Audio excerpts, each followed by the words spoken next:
There's a small, almost forgotten place in California, Redwood Valley, surrounded by massive redwood trees so tall that sunlight barely reaches the ground.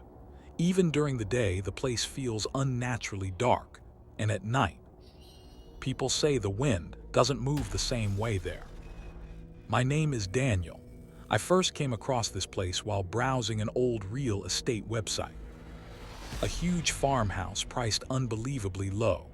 In the pictures, it looked like something out of a dream. An old wooden house, wide open land around it, mountains in the distance.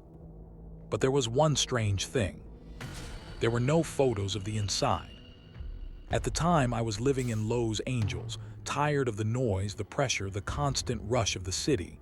I wanted peace, silence. So I bought the place without thinking too much. That was my first mistake. By the time I arrived at the farmhouse, the sun was already setting. The sky was painted red, fading slowly into darkness. The moment I stepped out of my car, a cold breeze hit me. But strangely, the trees around me didn't move at all. It felt like the wind was meant only for me. I looked up at the house. The windows were dark, too dark. For a second, it felt like something inside was watching me. New owner. The voice came from behind. I turned around and saw an old man standing there. His eyes were pale, unnaturally pale. His face carried a strange expression. "Yeah," I replied. "I just bought this place." The old man smiled, but it didn't feel like a smile. "No one stays here for long." I gave a small laugh. "Old house, people get scared easily." He slowly stepped closer. "Keep your doors locked at night, and if someone knocks, don't open it." I frowned. Who would knock? He didn't answer. He just stared at me, then slowly disappeared into the darkness. I told myself he was just crazy. When I opened the front door, the smell of old wood filled the air. Everything inside was covered in dust, except for a few things. A chair, a table. They were clean, as if someone had been using them. I dropped my bag and started exploring the house. Living room, kitchen, everything seemed normal. Until I found a door. The basement. It was locked. The lock looked old, but it was firmly in place. For some reason, just looking at it made my chest tighten. And then, I heard something upstairs. Soft, slow. Tap, tap, tap. Like footsteps. I froze. "Hello," I called out. No answer. Trying to stay calm, I made my way up the stairs. With each step, I felt like someone was standing right behind me, watching. I reached the top. All the doors were closed, except one, slightly open. I slowly pushed it open. The room was empty, except for an old mirror. I looked at my reflection, and for just 1 second, I saw someone standing behind me. I turned around instantly. No one. I looked back at the mirror. Only me. "It's nothing," I whispered. Night fell faster than I expected. I ate something simple and tried to sleep. But sleep wouldn't come. Outside, the wind had started. But within the sound of the wind, there was something else. A whisper, calling my name. Daniel. I sat up. And then, a knock. Knock, knock, knock. My heart started racing. The old man's warning echoed in my head. If someone knocks, don't open it. The knocking came again, louder this time. Daniel opened the door. My blood ran cold. I knew that voice. It was my mother. But my mother died 3 years ago. My hands began to shake. I stared at the door. Part of me wanted to open it, to believe everything was normal. But what if it was? The knocking stopped. Silence. Then, A soft voice from the other side. "You didn't let me in." My entire body went cold. And at that exact moment, the basement door creaked open. Slowly, on its own, and from the darkness below, something was breathing. I didn't move. I couldn't. The basement door was wide open now, slowly swinging back and forth, making a low creaking sound. Creak, creak, and from the darkness below, breathing, slow, heavy, wet, like something had been waiting there for a long time. I forced myself to stand up. "This isn't real," I whispered. But deep down, I knew it was. The house was completely silent now. No wind, no whispers, just that breathing, coming from the basement. Step by step, I moved closer. Every instinct in my body was screaming at me to run, to leave the house, to get in my car and never look back. But something else, something stronger, was pulling me toward the basement. I stood at the edge of the stairs. Darkness, pure darkness, the kind that doesn't just hide things. It feels alive. "Hello," I called out. The breathing stopped. Instantly. Now it was worse. Silence. Then, a voice. From below. "Daniel." It wasn't my mother this time. It was deeper. Broken. Like multiple voices speaking at once. I stepped back. "No," I whispered. "I'm not going down there." And then, footsteps. From the basement stairs. Slow. Heavy. Something was coming up. I ran. Straight to the front door.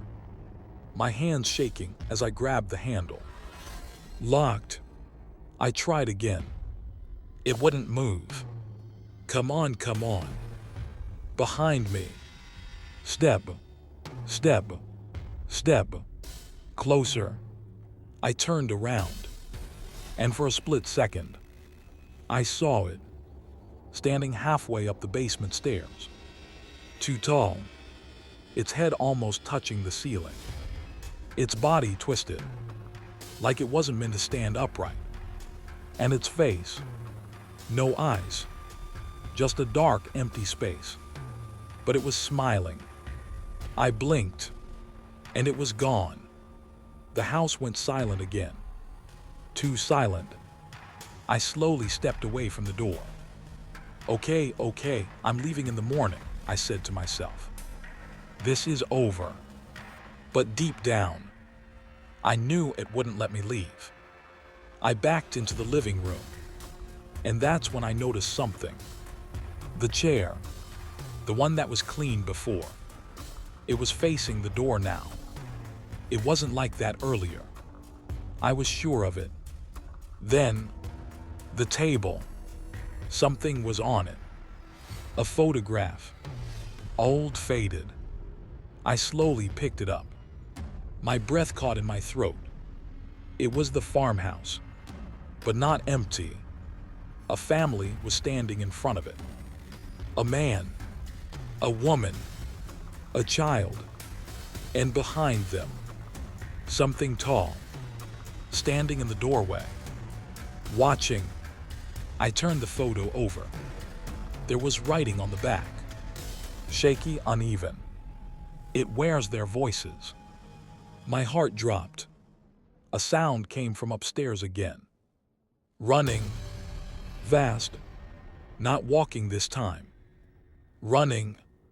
Back and forth. Back and forth. Like something was searching. For me. I backed toward the wall, trying to stay quiet, trying not to breathe. The running stopped, right above me. Then, a loud bang. Something hit the floor upstairs. Hard. And then, silence. I thought it was over. For a second. Then I heard it. Right behind me. A whisper. so close I could feel it on my neck. "Daniel, I found you." I froze. Slowly, I turned my head and saw my reflection in the dark window. But this time, I wasn't alone. Something was standing right behind me, smiling, wearing my mother's face. I couldn't breathe. In the reflection of the window, that thing was standing right behind me, wearing my mother's face, smiling, but the smile, it was wrong. Too wide, too still, too hungry. I shut my eyes. This isn't real, this isn't real. But when I opened them again, it was still there, closer now, its head slightly tilted, like it was studying me, learning me. "Daniel," it whispered again. This time the voice changed. Not just my mother anymore. I heard others too. Different voices, layered together. A man, a child, someone crying, someone laughing, all at once. I turned around slowly, my body refusing to move, but I forced it. And there it was, standing right behind me, too tall for the room, its body bending unnaturally, like its bones didn't matter, its face shifting from my mother to someone else, then someone else, again and again. "Stay away from me," I shouted. It didn't move. It just smiled. Then it spoke. "You came just like the others." The others. My mind flashed back to the photograph. The family. The thing in the doorway. "What are you?" I whispered. Its head snapped slightly to the side. And then it answered. "I stay."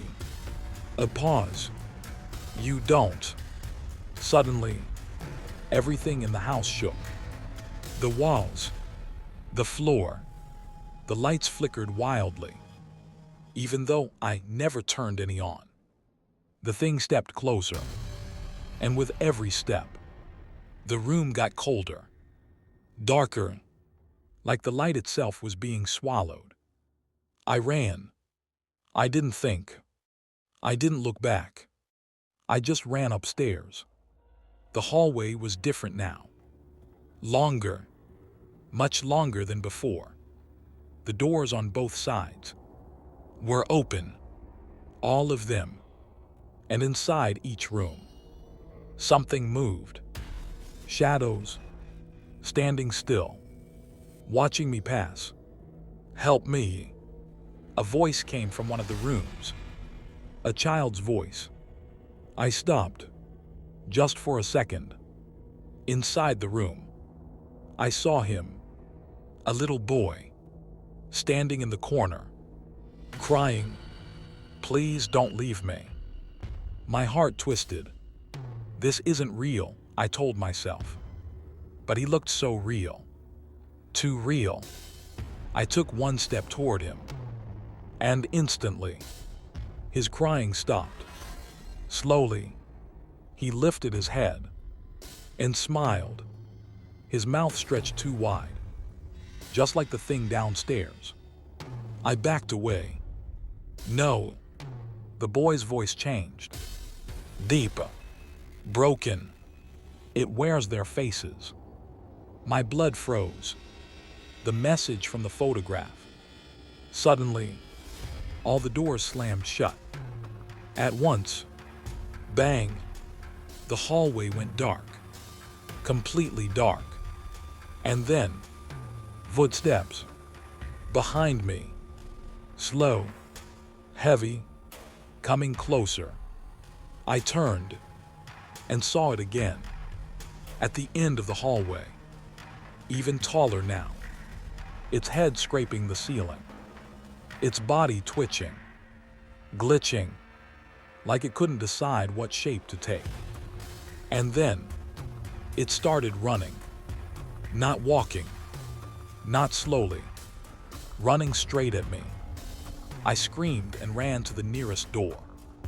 Opened it, jumped inside, and slammed it shut. Silence. I held the door, not breathing, not moving. Then, a soft knock from the other side. Knock and knock. I didn't answer. Then, my own voice from outside the door. Daniel opened the door. My heart stopped. It wasn't copying my mother anymore. It was copying me.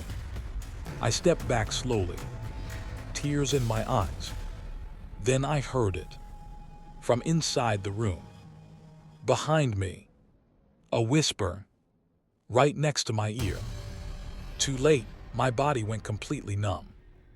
That whisper, it didn't come from outside the door. It came from inside the room, right behind me.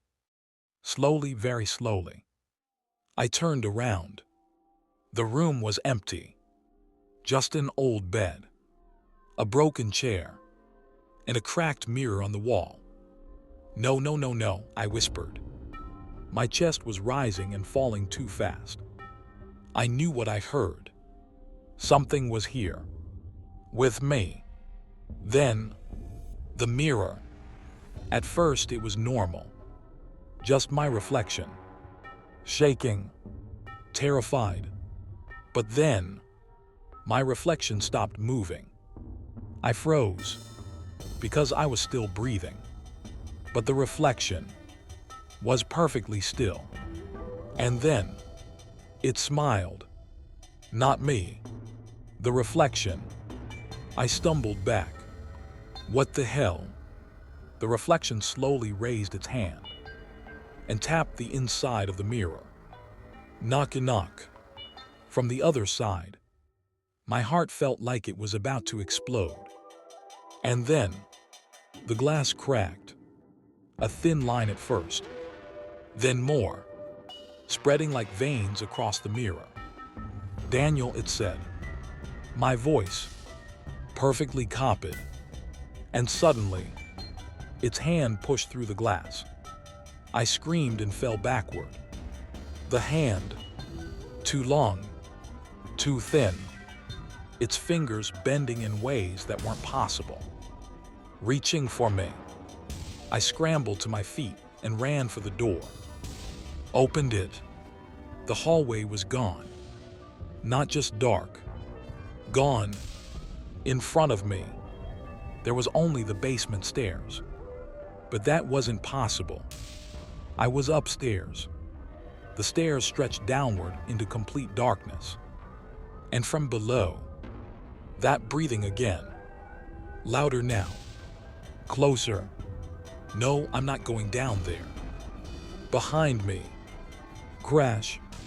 I turned. The mirror had shattered completely.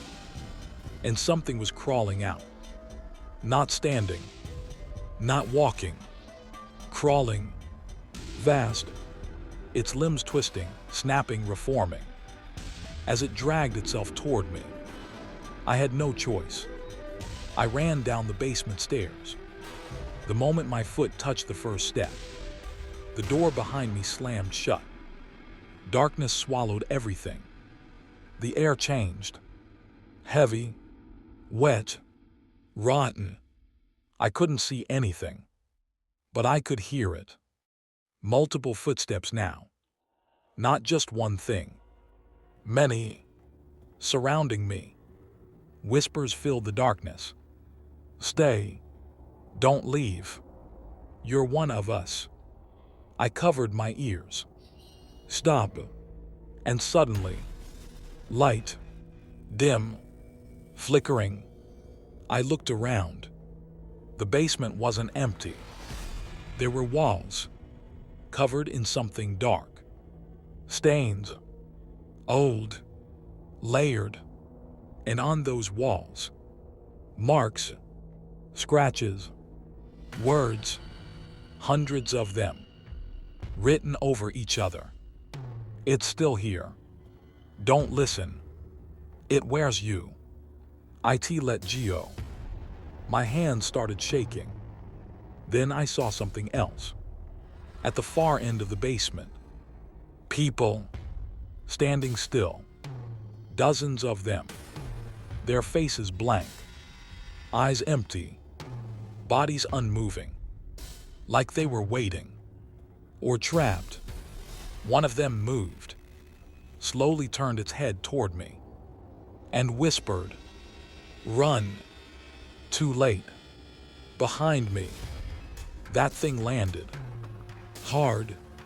I turned slowly. It was bigger now. Much bigger. Its body stretched across the walls, its face shifting rapidly. My mother, the boy, the old man, me, over and over again.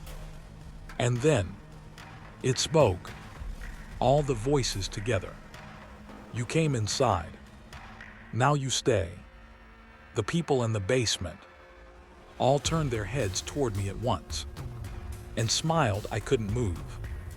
All of them were staring at me.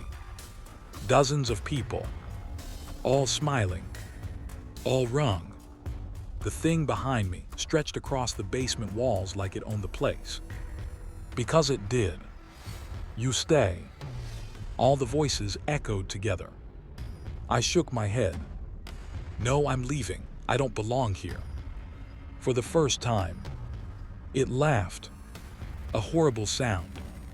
Layered, broken, like every voice it had ever stolen was laughing at once. They all said that. My chest tightened. The figures in front of me stepped forward.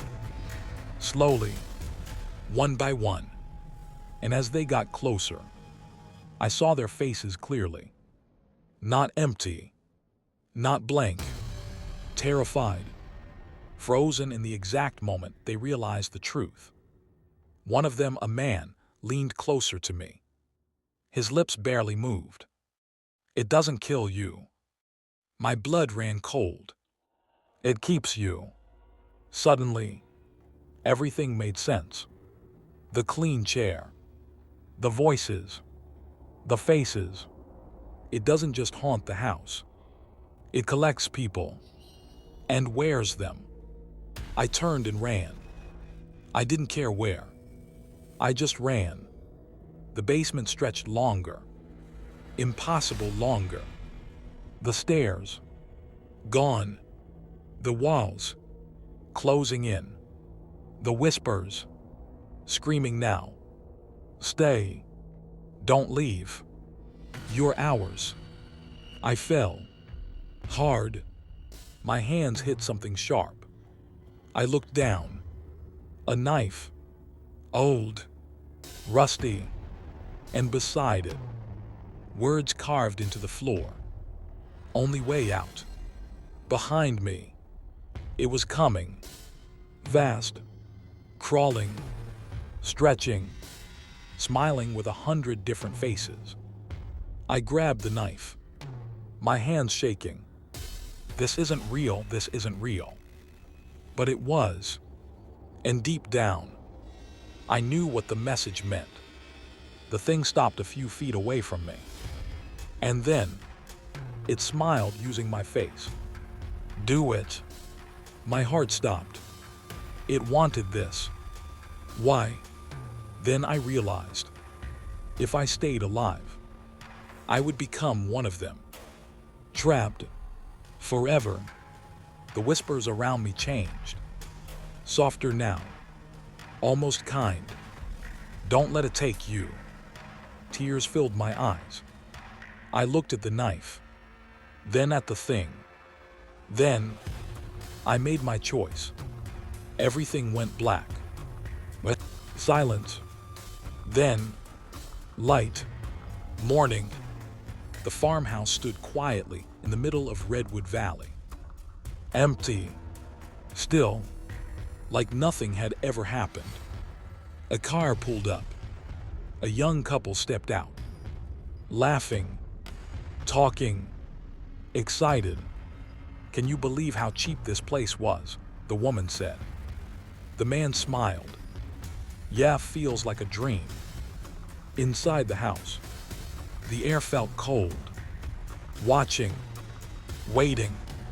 In the living room, the chair was clean, facing the door, and in the window, for just a second, a reflection appeared. Not the couple, something behind them. Tall, smiling, and if you looked closely, among the shifting faces, you could see one more. A new one. Daniel.